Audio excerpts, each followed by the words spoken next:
여러분, 문재인 정부가 3월 29일 투기 대책을 발표를 했잖아요. 부동산 투기 대책 말입니다. 그 골자가 쉽게 말하면 다 때려잡겠다예요. 다 때려잡겠다. 거기에 필요한 인력을 지금의 3배 정도? 2배 정도 늘리겠다. 3배 정도 늘리겠다죠. 지금이 정부 종합 조사단이 770명이라고 했거든요. 여기를 2배를 늘리고 검찰에다가 43개 지청에다가 전담 수사팀을 만들어서 쉽게 말하면 또 조사를 하겠다. 그래서 도합 2,000명이 넘는 사람들이 조사를 하겠다예요. 쉽게 말하면 다 때려잡겠다 이런 얘기라는 겁니다. 이런 얘기. 그 내용들도 보면 무시무시한 내용들이 많이 나옵니다. 투기 이익 소급해서 몰수한다. 투기사범은 전원 구속수사를 원칙으로 한다.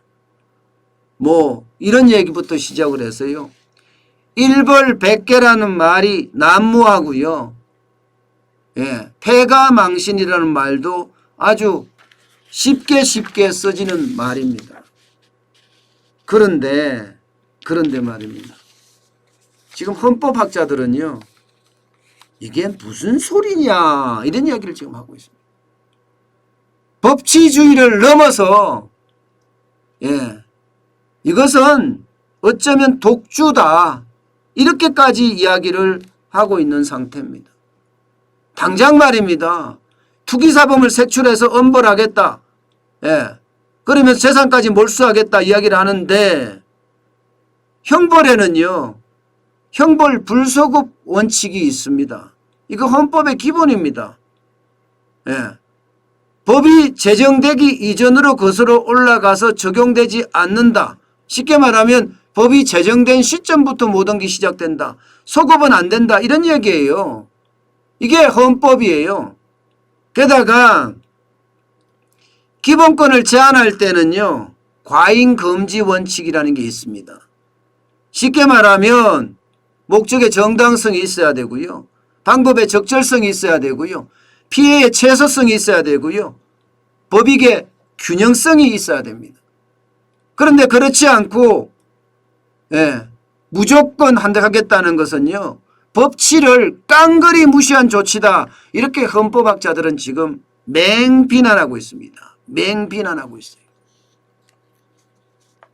도대체 부동산 투기한 사람이 지금까지 법을 소급해서 적용된 경우가 2번 있었는데 한 번이 친일파 재산 환수를 하는 거였고요.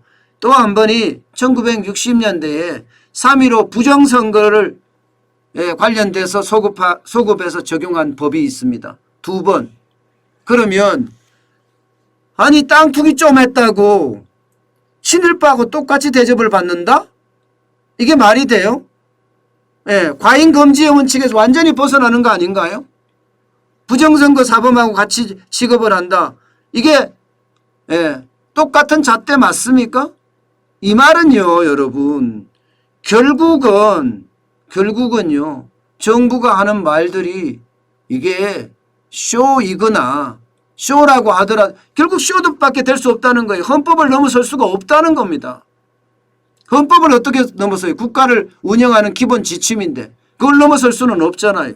그런데도 불구하고 공직자 투기에 대해서는 소속이나 지위 고하를 막론하고 엄정하게 처리한다는 등 전원 구속 수사를 원칙으로 한다는 등 거기에 대한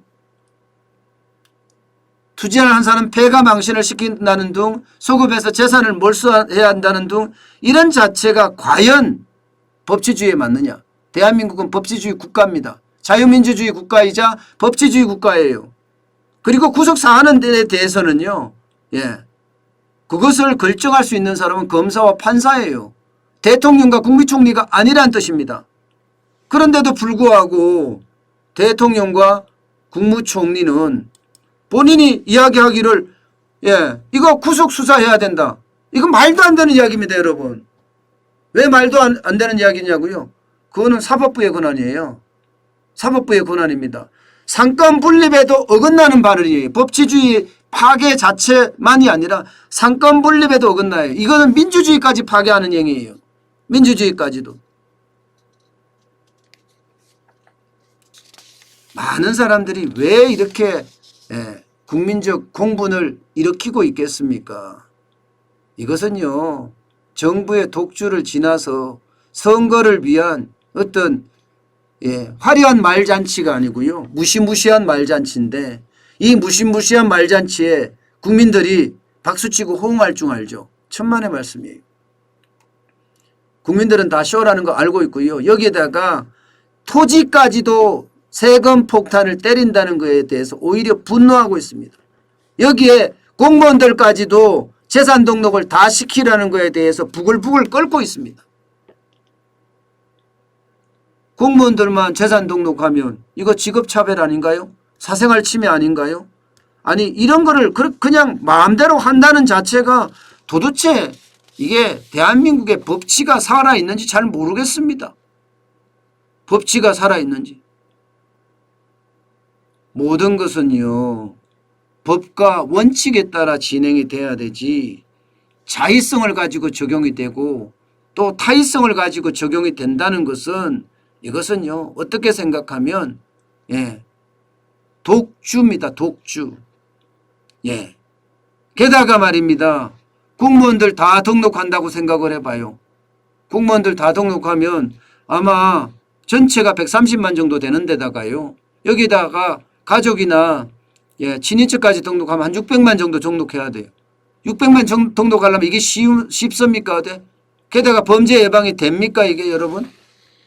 이게 정부가 법을 만들어서 위협적으로 다 때려잡겠다 하는 이야기, 이것은요, 어째 보면 국민을 우습게 보는 이야기예요. 우습게 보는 이야기. 헌법학자이자 지금 현재 경희대 법학전문대학원 석좌 교수로 계신 분이 계십니다. 쉽게 말하면 지금 문재인 대통령의 스승이라고 이야기할 수 있는 분이죠. 허영 교수님입니다.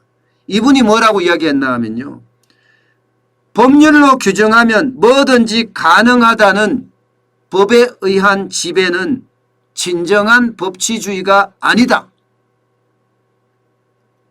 그러면 뭐가 법치주의냐? 인간의 천부적인 자유와 권리를 보장하는 법의 지배가 더 절실하다. 이렇게 이야기했습니다. 이 말은요, 법에 앞서서 인간의 자유 그리고 인간의 권리부터 먼저 보장해야 된다는 이야기입니다.